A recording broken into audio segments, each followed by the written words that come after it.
ఆంధ్రప్రదేశ్లో విడుదల కానున్న విఆర్ఓ విఆర్ఏ నోటిఫికేషన్ల గురించి మనం ఈ వీడియోలో డిస్కస్ చేసుకుందాం. విఆర్ఓ నోటిఫికేషన్ రిలీజ్ అయిన తరువాత మనం ప్రిపేర్ అవ్వడం కన్నా రిలీజ్ కాకముందు నుంచే మనం తగు జాగ్రత్తలు తీసుకొని సబ్జెక్ట్ వారీగా మనం ప్రిపేర్ అవ్వడం ద్వారా మంచి స్కోర్ని సాధించవచ్చు. విఆర్ఓ ఎలా ప్రిపేర్ అవ్వాలో ఇప్పుడు మనం ఈ వీడియోలో చూద్దాం. విఆర్ఏలకు రాత పరీక్షలోని అంశాలు ఒకటే అయినా విఆర్ఓకు ఇంటర్ స్థాయిలో, విఆర్ఏకు 10th స్థాయిలో ప్రశ్నలు ఉంటాయి. అభ్యర్థి రెండిటికి ఉపకరించే విధంగా 6 నుంచి 10 తరగతి వరకు ఉన్న సైన్స్, హిస్టరీ, మ్యాథ్స్ పుస్తకాలను బాగా చదవాలి. తద్వారా మంచి పట్టు సాధించవచ్చు. వీటికి సంబంధించిన వివరాలు ఇప్పుడు చూద్దాం. First one, general science. ఈ విభాగంలో వచ్చే అంశాలు: జాతీయ, అంతర్జాతీయ, రాష్ట్రీయ అవార్డులు, నోబెల్ బహుమతులు, జ్ఞాన్పీఠ్ అవార్డులు, రిపబ్లిక్ డే, సాహిత్య, శాస్త్రీయ, సినిమా తదితర కళాత్మక రంగాలలో కృషి చేసిన వారికి ఇచ్చిన ప్రతిభా పురస్కారాలు, అవార్డులు, ఇటీవల ప్రాచుర్యం పొందిన గ్రంథాలు, గ్రంథకర్తలు, శాస్త్ర సాంకేతిక రంగాలలో ఇటీవల సంభవించిన పరిణామాలు, దేశంలో ప్రపంచంలో వ్యాపించిన వ్యాధులు రకాలు, వాటి నివారణకు ఇచ్చిన మందులు, టీకాలు, రాజకీయంగా అంతర్జాతీయంగా ఏర్పడిన మార్పులు, అలాగే దేశంలో రాష్ట్రంలో రాజకీయంగా సంభవించిన పరిణామాలు, మారిన ప్రభుత్వాలు, కొత్త మంత్రిత్వ శాఖలు, ఆర్థిక స్థితిగతులు, ఆర్థిక సర్వేలు, బ్యాంకు వడ్డీ రేట్లు, క్రెడిట్ పాలసీలు, దేశ రాష్ట్ర ఆర్థిక బడ్జెట్లు, వివిధ రంగాల కేటాయింపులు.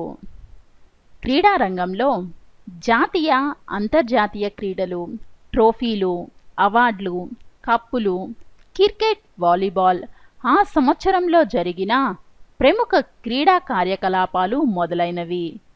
గ్రామీణ ప్రాంతాలు, గ్రామీణ ప్రజల స్థితిగతులు. విఆర్ఏ 2 పేపర్లలో గ్రామీణ ప్రజల స్థితిగతులపై ఈ విభాగంలో 50% అంటే 30 మార్కులు కేటాయించారు. దీనికోసం అభ్యర్థులు 6 నుంచి 10వ తరగతి వరకు ఉన్న పౌరశాస్త్ర పుస్తకాలలోని అంశాలు చదవడం ఉపయోగకరంగా ఉంటుంది. భౌతిక, రసాయన, జీవశాస్త్రాలు. ఇంతకు ముందు చెప్పుకున్నట్లే ఇవన్నీ 10th అంతకు ముందు తరగతుల్లో చదివినవే కాబట్టి ఏవో కొత్త అంశాలు ఇస్తారనుకోవద్దు. చేతిలో ఉన్న అంశాలనే బాగా క్షుణ్ణంగా చదివితే చాలు. 6 నుంచి 10వ తరగతి వరకు చదివిన సైన్స్ కంటెంట్ను బాగా పునశ్చరణ చేసుకుంటే చాలు. సాంకేతిక శాస్త్రం అంశాలు: ఆంధ్రప్రదేశ్ చరిత్ర, భారతదేశ చరిత్ర, ఆధునిక ప్రపంచ చరిత్ర, భారతదేశ భూగోళ శాస్త్రం, ఐక్యరాజ్య సమితి అంగాలు, వివిధ అంతర్జాతీయ సంస్థలు మొదలైనవి. ఆర్థిక శాస్త్రం విషయానికొస్తే భారత ఆర్థిక వ్యవస్థ, పంచవర్ష ప్రణాళికలు ప్రాధాన్య రంగాలు, పంచవర్ష ప్రణాళికలు, దేశ ఆర్థిక వ్యవస్థకు, ప్రజల ఆర్థిక వృద్ధికి ఉపయోగపడే ఆర్థిక స్వయం ఉపాధి పథకాలు తదితర అంశాలు ముఖ్యమైనవి. చరిత్రకు సంబంధించి ఎలా చదవాలో ఇప్పుడు చూద్దాం. చదివే కొద్దీ చాలా ఆసక్తిగా కనిపించే సబ్జెక్ట్ ఇది. ఎంత చదివినా ఇంకొంచెం సేపు చదవాలనిపిస్తుంది. సబ్జెక్ట్ నచ్చింది కదా అని కనిపించిన ప్రతి హిస్టరీ అంశాన్ని చదవకూడదు. ఒక క్రమ పద్ధతిని పాటించాలి. ముఖ్యంగా సంవత్సరాలను ప్రతిపాదికగా తీసుకుంటే తక్కువ సమయంలో ఎక్కువ సబ్జెక్ట్ను కవర్ చేయవచ్చు. పైగా ఒక ఆర్డర్ ప్రకారం వచ్చినట్లు ఉంటుంది. సబ్జెక్ట్ మీద పూర్తి అవగాహన ఏర్పడుతుంది. లేకపోతే ఈరోజు బ్రిటిష్ పాలన గురించి చదివి రేపు రష్యా విప్లవం గురించి చదివితే అంతా గజిబిజిగా ఉంటుంది. రాజ్యాంగం ప్రతి విద్యార్థి తప్పనిసరిగా గుర్తుంచుకోవలసిన విభాగం ఇది. పరీక్షలకు ప్రిపేర్ అవుతున్నామనే కోణంలో కాకుండా భారత పౌరునిగా రాజ్యాంగం మౌలిక సూత్రాలను, సెక్షన్లను ఎప్పుడూ గుర్తుంచుకోవాలి. ప్రజాస్వామ్యం తీరుతిన్నెలు, భిన్నత్వంలో ఏకత్వం, దేశం ఎదుర్కొంటున్న సవాళ్లు, ఎన్నికలు, రాజ్యాంగ నిబంధనలు, ఐక్యరాజ్య సమితి, మానవ హక్కులు మొదలైన అంశాలపై అవగాహన ఏర్పరచుకోవాలి. ఆర్థిక శాస్త్రం గురించి ఇప్పుడు చూద్దాం. ఈ సబ్జెక్ట్ కూడా కేవలం 6 నుంచి 10వ తరగతి వరకు ఉన్న ఆర్థిక శాస్త్ర అంశాల చుట్టూనే అల్లుకొని ఉంటుంది. ఆర్థిక శాస్త్రంలో ప్రధానంగా చదువుకోవలసిన టాపిక్స్: ప్రణాళికలు, లక్ష్యాలు, దేశ ఆర్థిక వ్యవస్థ, ఆర్థిక రంగ పురోగతి, మిశ్రమ పెట్టుబడిదారీ, సామ్యవాద ఆర్థిక వ్యవస్థలు, వాటి పనితీరు మొదలైనవి ఆర్థిక శాస్త్రంలో ముఖ్యమైన టాపిక్స్. అర్థమాటిక్ స్కిల్స్: దీనిలో ప్రధానంగా 10th స్థాయి వరకు చదివిన మ్యాథమెటిక్ అంశాలపైనే ప్రశ్నలు ఉంటాయి.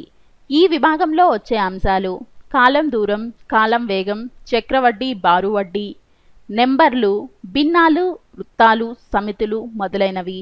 వీటిపై అవగాహన కోసం 6, 7, 8, 9, 10 తరగతుల మ్యాథ్ పుస్తకాలను బాగా చదవాలి.